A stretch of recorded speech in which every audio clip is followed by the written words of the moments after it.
So, you know that your credit is not great, but what you need to know is how to go about fixing your credit without taking on unnecessary debt, or worse still, creating bad financial habits. In this video, I help you, give you the necessary education, equipment and tools so that you can build your credit score to be what you need it to be so that you can unlock your financial destiny.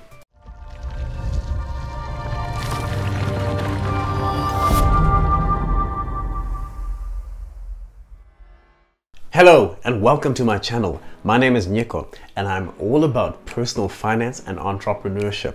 So if you want to learn more about how to unlock, maximize your finances, this is the channel for you. So if this is the type of content that you like to see, please don't forget to smash that like button, subscribe and hit that notification bell so that you can be notified every time a new video comes out. Right. Let's get into it.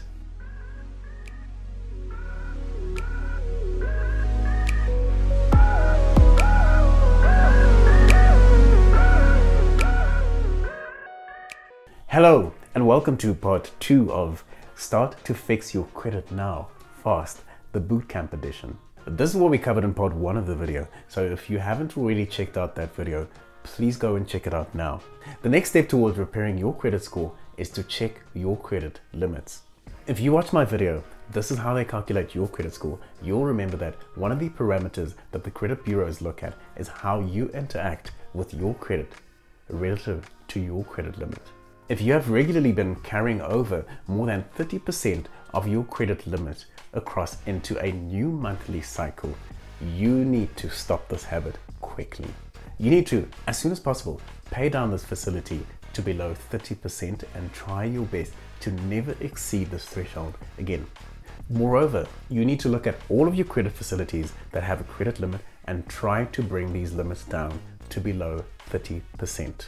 Once you've mastered keeping these thresholds below 30%, the next number you need to aim for is 9%, even if this means increasing the number of credit facilities that you have. The general principle with all credit facilities that have credit limits is that if a third person were to look in on your transactions, will they get the picture that you are using your credit or that your credit is using you? Getting a phone call from a lender with an offer to increase your credit facility is always a vote of confidence. You should aspire to getting such a phone call, and when you do get that phone call, the answer to that question should always be a resounding yes. If you haven't been managing that credit facility well, but you haven't received a phone call, you should be allowed to request an increase after every 6 or so months. The picture that this paints to the bureaus, assuming that you've kept your utilization low, is that these lenders have seen you to be using this facility well and thus decided that they should entice you by giving you even more responsibility so that they can make more money off you. This bodes well for your credit score. This makes you look good. Likewise, always pay your debt down, but do not decrease your credit facility. Even if this facility is reduced at your request, the bureaus have to err on the side of caution and assume that it was reduced either because you could not manage yourself or because the lender saw that you could not manage yourself and gave you less to work with. None of these scenarios paint a good picture. On the other hand, having a credit facility that you use sparingly can only paint a picture of self-control. Pay down, but keep the facility open. This also serves as creating more accounts for you that have a longer history. So you've got absolutely nothing to lose by using your credit in this way. Building new payment data. If you want to have good credit, please don't forget to smash that like button so that you can get good credit. The credit bureaus focus on more recent data. So with every month, you have a new opportunity to paint a picture of new, fresh data that paints you in a flattering light. Your older data is pushed further back into your credit history, so good or bad, it starts to lose its weighting. Now that you will no longer be subject to your credit, but your credit subject to you, make sure that you paint them a very pretty picture. Play the game, but as a master, not as one being mastered. Size does not matter. Maybe in other facets of life, size may matter and with good reason, but as it relates to your credit, size does not matter. The credit bureaus monitor your interaction with your smaller debts just as diligently as they monitor your interaction with your bigger debts. Don't neglect your smaller debt commitments, as they can bring your credit down just as easily as some of your bigger ones. Similarly, don't feel as if a tiny credit facility cannot get you anywhere as relates to building up your credit. This could not be further from the truth. Installment payments in your credit mix. If you haven't already, please give this video a massive like, subscribe, and don't forget to hit that notification bell so that you can be notified every time a new video comes out. Many pundits promote an installment plan as a necessary part of your credit mix. I tend to disagree.